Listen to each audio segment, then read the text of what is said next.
Agora vamos falar de comunicação. Comunicação educadora. A Rádio Educadora passa a apresentar Comunicação Educadora. Sejam bem-vindos à Comunicação Educadora, seu encontro semanal com a arte de comunicar-se. Comunicação Educadora. Produção e apresentação: Professor Adilson Machado. Comunicação Educadora. Estou aqui na sede do Ministério Público da comarca de União da Vitória. Tenho a honra de falar com o promotor, Dr. Júlio Ribeiro de Campos Neto, que também é diretor de comunicação e membro do Conselho Fiscal da Associação Paranaense do Ministério Público. Doutor Júlio, primeiramente quero fazer a entrega oficial do livro, da segunda edição, que está aqui, que é o livro Comunicação, meu terceiro livro, e que o doutor me ajudou muito até para que divulgasse esse trabalho através do curso de oratória que a gente ministrou em parceria com o SESI, com o SENAI, mas que foi aberto a todos os integrantes do Ministério Público, também aos integrantes do Fórum, e isso nos deixa assim muito honrados. E através do seu apoio, nós pudemos levar o curso também para outras cidades do Paraná e de outros estados. Então, em primeiro lugar, o meu agradecimento por esta importante ajuda, este apoio, este incentivo, a valorização do profissional, do professor, e parabenizá-lo também porque o doutor é muito bem quisto, tanto na comarca, na sociedade, no estado do Paraná e em outros lugares do Brasil, justamente pelo seu jeito franco, seu jeito simples, ao mesmo tempo competente, e a comunicação do nosso programa, a Comunicação Educadora, busca sempre destacar essas personalidades, e o doutor é sempre bem-vindo e tem marca importante nesta parte da comunicação também. Então, inicialmente, seus cumprimentos e a importância do seu trabalho, a sua experiência, a comunicação, o contato com a sociedade, e aí daqui a pouco a gente vai falar da associação e de mais trabalhos da comarca e da promotoria. Bom, professor Adilson, eu acho que eu que me sinto sim honrado e agraciado por tê-lo como um amigo, né? E especialmente também por ter tido a oportunidade de poder compartilhar de toda essa tua experiência de vida na área da comunicação e sobretudo na oratória. Eu acho que não preciso dizer aqui para ninguém que o professor Adilson é um orador nato, coisa que é rara de a gente ver e presenciar nos dias de hoje, né? Então, em primeiro lugar, agradeço o carinho, a atenção dispensada não apenas a mim, mas a todos os servidores e funcionários do Ministério Público do Estado do Paraná, né? A partir do momento em que o senhor até graciosamente nos premiou com um curso de oratória, que inclusive contribuiu enormemente para o trato do cidadão que nos procura, né? Eu penso que na área que nós atuamos, que é na área jurídica, e nós atuamos para resolver os problemas das pessoas, a comunicação com estas pessoas é fundamental para o sucesso do trabalho, né? Apenas com uma comunicação efetiva, direta e eficiente, que muitas vezes nós vamos conseguir efetivamente poder aferir, triar qual é a real necessidade daquela pessoa. E não é por menos que o glorioso Chacrinha já falava, né, que quem não comunica se trumbica, né? E é uma grande verdade. A partir do momento em que nós trabalhamos diariamente na lida e no trato com as pessoas, a comunicação com estas pessoas é fundamental, né? E a comunicação não apenas a verbal, a gestual, a escrita, né? Todas as formas de comunicação, a gente tem que potencializá-las de forma que se tornem mais eficientes. Falo aqui, o professor Adilson falou também que além de ser o promotor da infância e da juventude aqui de União da Vitória, a longa data, também no momento exerço funções na Associação Paranaense do Ministério Público. Mas não sou apenas eu, consigno aqui que o senhor também é um dos membros da diretoria de comunicação, nada mais lógico, né, a partir do momento que eu fui agraciado com o cargo de diretor de comunicação, trazer para a diretoria de comunicação da Associação Paranaense do Ministério Público uma pessoa que traz quase 4 décadas de experiência no trato e na fala com o cidadão. Afinal de contas, como eu dizia, esta Associação Paranaense do Ministério Público congrega todos os promotores de justiça do Estado do Paraná, e o promotor, para ser eficiente, precisa saber se comunicar. Então, foi a forma até que eu encontrei, sabendo do seu valioso trabalho, da sua experiência, de tentar amplificar um pouco mais os seus conhecimentos, para que transcendam os limites aqui de União da Vitória e atinjam todos os promotores do Estado do Paraná. Então, eu acho que se a Associação Paranaense deve a contribuição a alguém, seria você, por estes belíssimos trabalhos, por esta experiência que tem ajudado bastante o desenvolvimento das tarefas dos promotores de justiça aqui no Estado do Paraná. Então, também reconheço e consigno aqui para o nosso telespectador, para o nosso ouvinte, que a participação do professor Adilson, na atualidade, inclusive, no âmbito do Ministério Público, via Associação Paranaense do Ministério Público, em nível estadual. Acrescento que a associação, inclusive, a gestão está findando agora ao final de julho, né?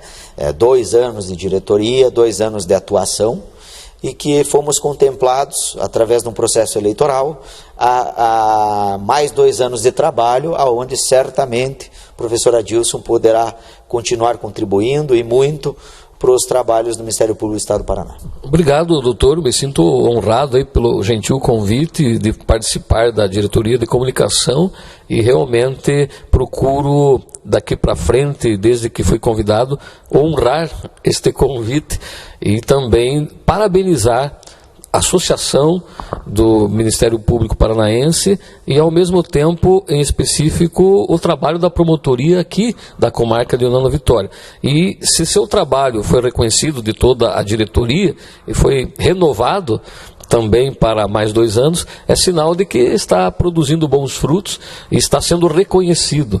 Por isso, vou pedir que o doutor comente mais sobre o trabalho da associação, da diretoria de comunicação e o que está sendo realizado neste momento, as conquistas e também os desafios para o novo mandato. Então, professor Adilson, na realidade, apesar de passar aquela imagem, a Associação Paranaense do Ministério Público é um órgão privado, né?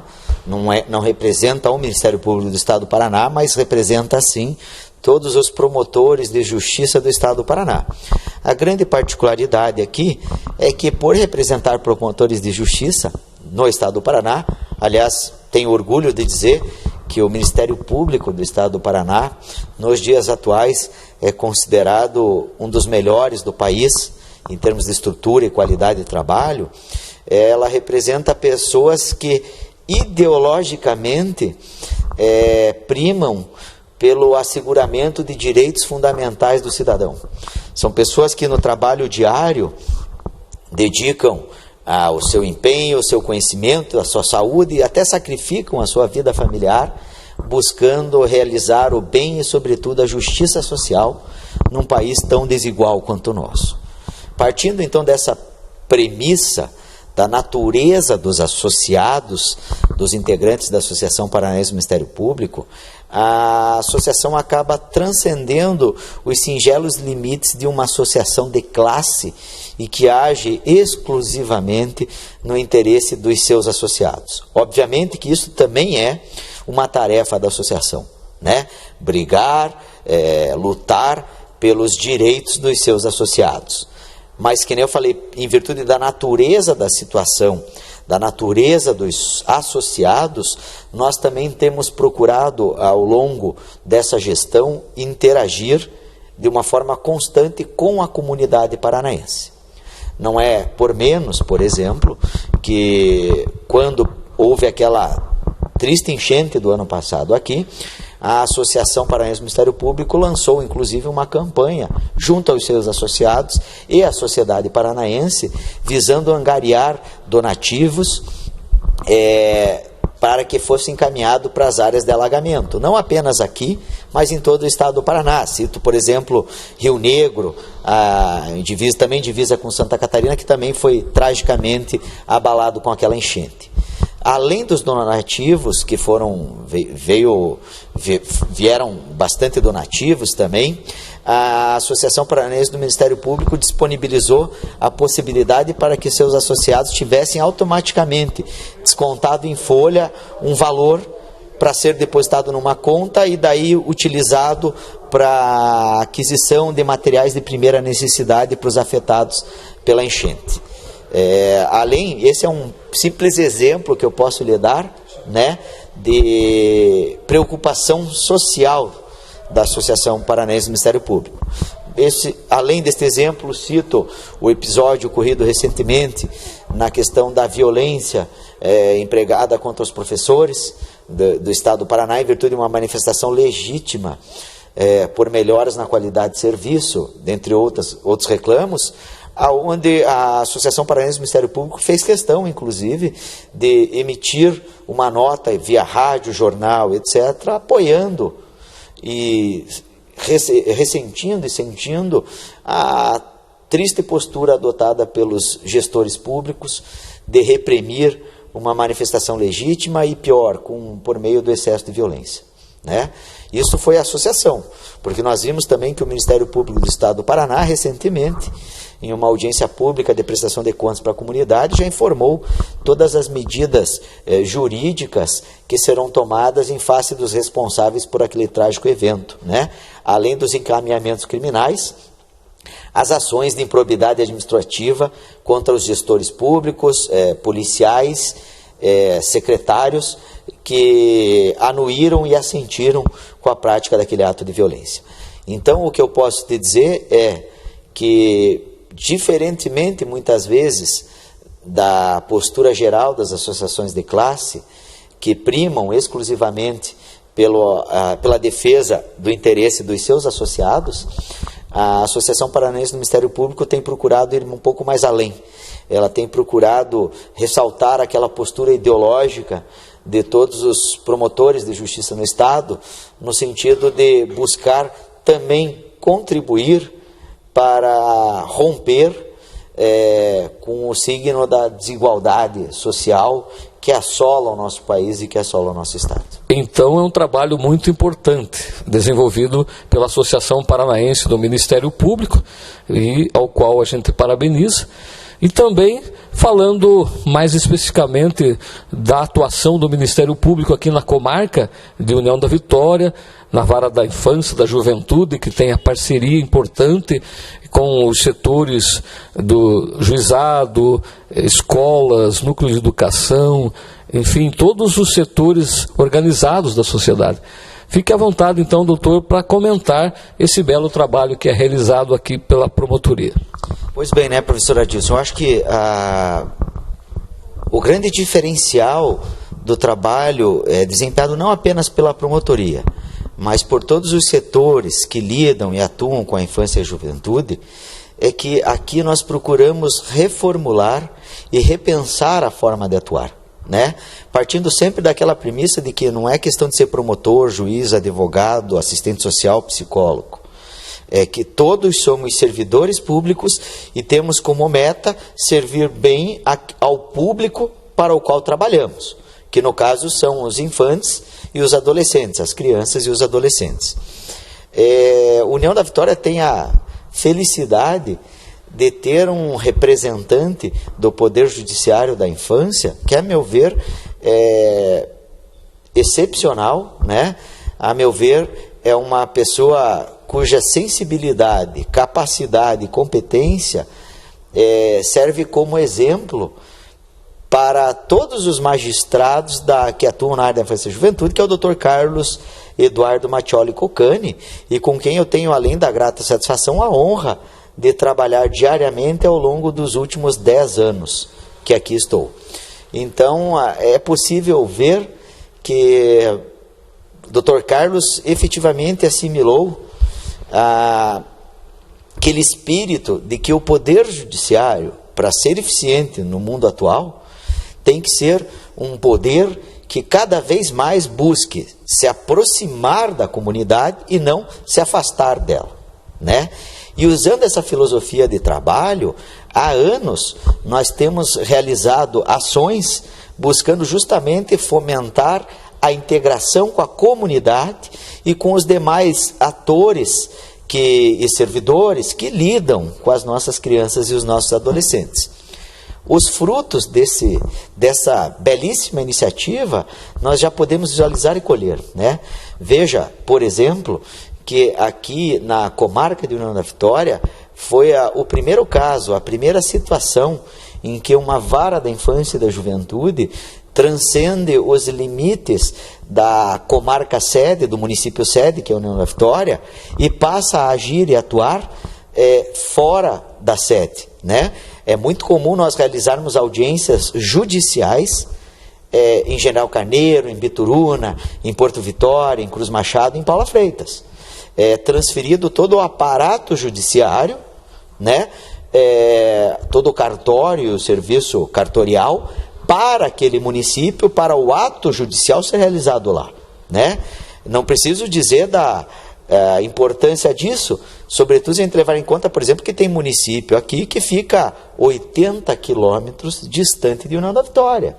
Obviamente que isso propicia o quê? Que o cidadão que precisa da justiça acesse a justiça da forma mais fácil possível. Com isso nós conseguimos o quê? Trazer as pessoas para participarem ativamente das decisões e dos atos judiciais. Não fosse isso, um belíssimo exemplo, temos outros trabalhos também que, felizmente, até servem como exemplo para outros juízes e outros promotores do Estado do Paraná e do Brasil, né? O senhor se lembra quando nós estivemos lá no Espírito Santo, né? Fomos eu, o senhor e o Dr. Carlos levar a experiência de trabalho nossa na parte que se refere ao combate da evasão escolar, né? E é importante lembrar que lá essa iniciativa, essa nossa experiência foi utilizada como modelo para ser trabalhada a questão da evasão escolar no âmbito do Estado do Espírito Santo, né?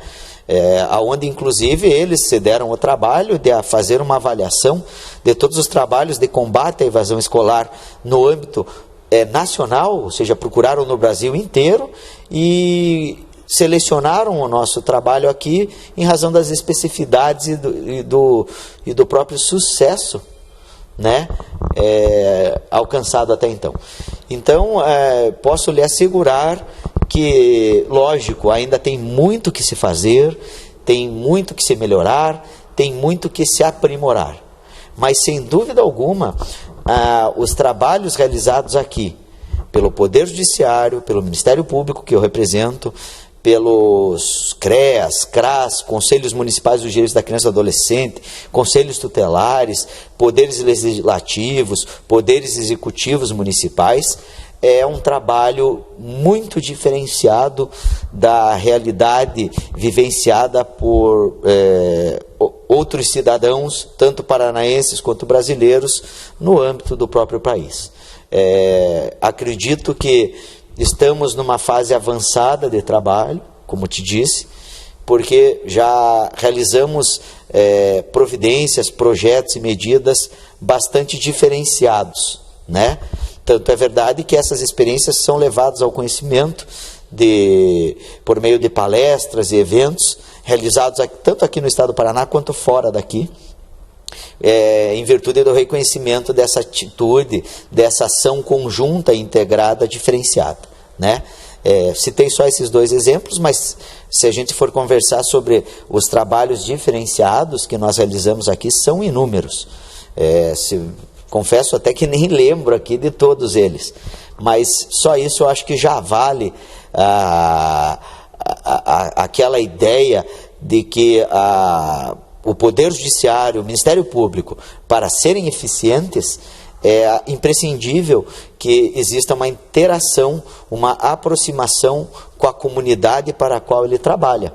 E tendo nós todos esta filosofia de trabalho, eu não tenho a menor dúvida de que, além de ser a mais correta e adequada, é a mais eficiente para que sejam alcançados cada vez mais resultados positivos e melhores para as nossas crianças e para os nossos adolescentes. Importante destacar que o Ministério Público, o próprio Judiciário, sai dos gabinetes e vai ao povo, vai à população, vai às ruas, vai aos lugares em que estão sendo necessários a sua presença, a constatar a realidade e a intervenção.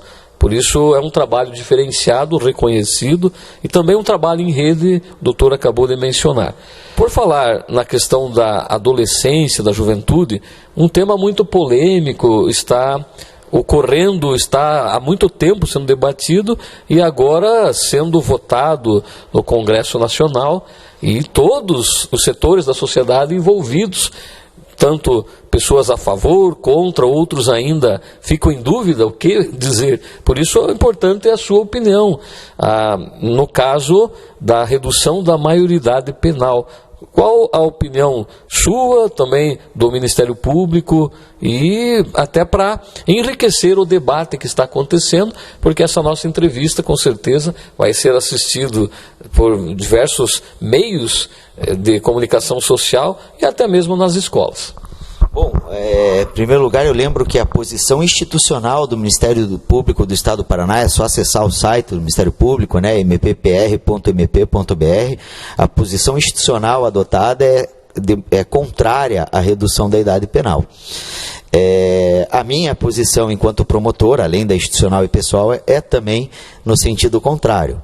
E consigno aqui também o meu lamento pelo fato da proposta de emenda constitucional numa noite ter sido rejeitada e na seguinte ter sido aprovada, o que, a meu ver, até fere a própria Constituição Federal, quando diz que temas rejeitados não podem ser debatidos na mesma sessão. Né? Isso é lamentável. E é lamentável por uma questão muito simples. O maior reclamo da sociedade nos dias atuais não é contra os crimes, e nós tecnicamente chamamos atos infracionais, praticados por menores.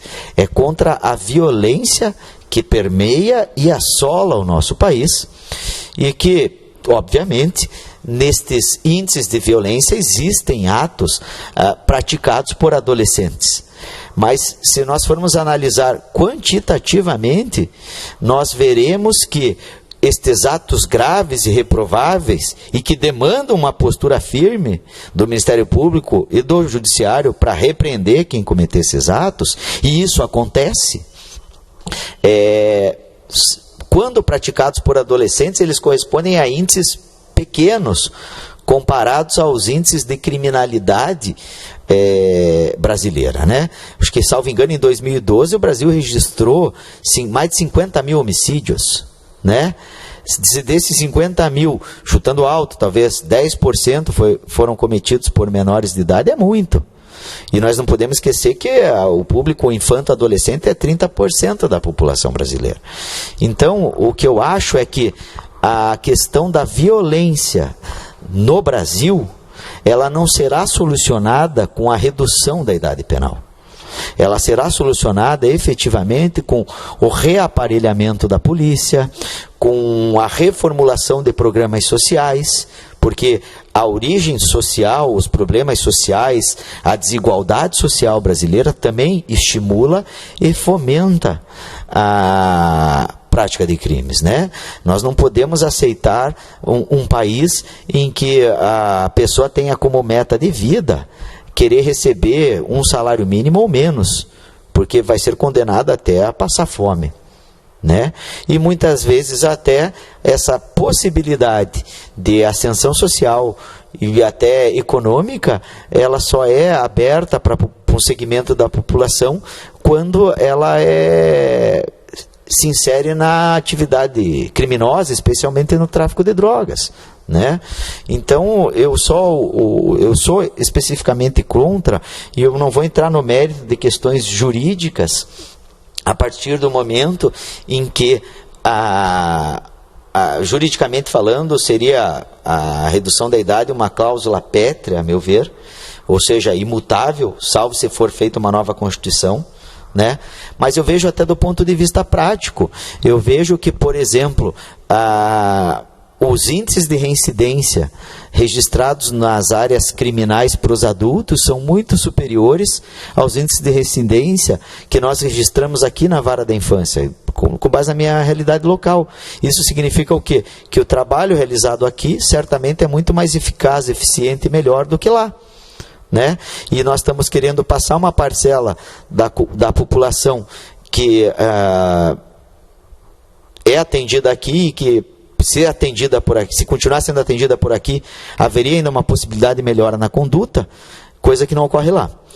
Além dessa questão, também eu acho que é importante lembrar que para esse debate de redução da idade penal, ele se centrou basicamente no âmbito acadêmico jurídico, né? Juridicamente discute-se, mas não se transcendeu, não se promoveu uma análise, um debate trans ou interdisciplinar ou multidisciplinar, no sentido de querer ouvir as pessoas que dedicaram a vida acadêmica ao estudo do ser humano, como por exemplo psiquiatras, como por exemplo psicólogos, para entender efetivamente sobre esse ponto de vista, ver se é possível equiparar uma pessoa de 16, 17 anos de idade a um adulto plenamente formado.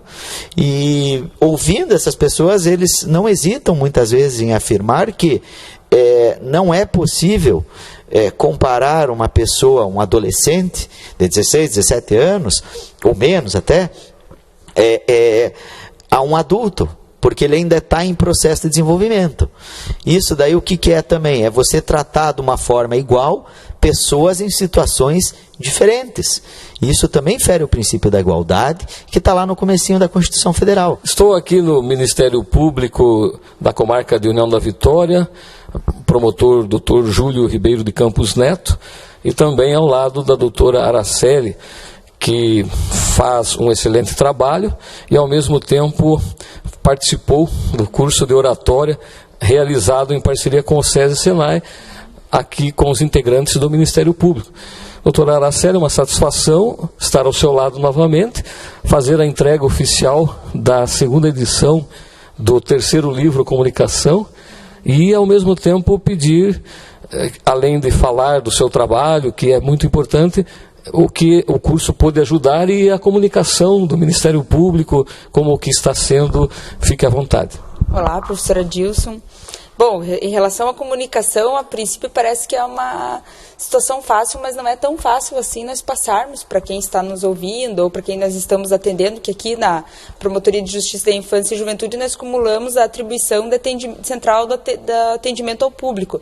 Então, esse curso foi muito importante assim para o nosso atendimento, para a gente saber como se portar, às vezes nessas situações delicadas, que muitas vezes aqui nós só tratamos de situações extremamente delicadas, que são pessoas com problema de família, problema na infância e juventude. Então nós temos que ter essa sensibilidade, e o curso com certeza nos deu assim um bom amparado para que nós, tanto eu quanto a Rúbia, a Bianca, que também fez o curso, não está mais aqui com a gente, mas e até para o pessoal das outras promotorias que também fizeram o curso, para saber como atender bem o público, em especial numa situação assim delicada, que às vezes a pessoa está um tanto quanto nervosa, a pessoa está relatando o problema mais sério que ela às vezes está passando pela vida dela, para a gente ter essa sensibilidade, essa forma de poder tratar, entender e ao mesmo tempo também exigir um respeito e saber dar esse limite para a pessoa, saber até onde a pessoa pode ir no atendimento e o que a gente deve falar, o que deve esclarecer, não deve, assim. Então o curso foi muito importante nesse sentido, assim. Então, a gente agradece a sua participação e parabeniza pelo seu ótimo trabalho, pela forma como se comunica, se destacou durante o curso e, com certeza, abrilhanta o trabalho da equipe do Dr. Júlio do Ministério Público. Muito obrigado. A sua despedida aí para todos que estão acompanhando o Comunicação Educadora. Bom, eu queria falar para quem tiver a oportunidade de fazer esse curso com o professor Adilson, inclusive ler seus livros, que ajudam muito também, além do curso complementado com os livros. Esse vou ter o prazer agora em estar lendo, estudando, como tive o do primeiro. Então, queria me despedir dando essa dica, tendo a oportunidade de fazer esse curso, porque sempre conhecimento é bom para a nossa vida, né? Quanto mais conhecimento, melhor nós vamos evoluindo e melhoramos como pessoa. Então, encerro neste momento este bate-papo agradável com o Dr. Júlio Ribeiro de Campos Neto, dentro do programa Comunicação Educadora, que é levado ao ar todos os sábados, das 8 às 8h30, na Rádio Educadora, de União da Vitória, Paraná. Mas que também está disponível, através do vídeo da gravação, no site adilsonmachado.net.br, também no YouTube, nas redes sociais, e com certeza será levado, com a sua autorização, para diversos locais onde ministro curso de oratória, onde ministro aulas de português, porque a sua fala sempre enriquece o ouvinte, o telespectador, e agradeço imensamente a você, amiga, amigo, que está sempre apoiando o nosso programa e que permite que a gente leve a comunicação a todos os setores. Está encerrado mais um Comunicação Educadora. Agradecemos a sua audiência e esperamos contar novamente com ela em nosso próximo programa. No próximo sábado, às 8 horas, apresentamos Comunicação Educadora. Produção e apresentação, professor Adilson Machado. Até o nosso próximo programa. Comunicação Educadora.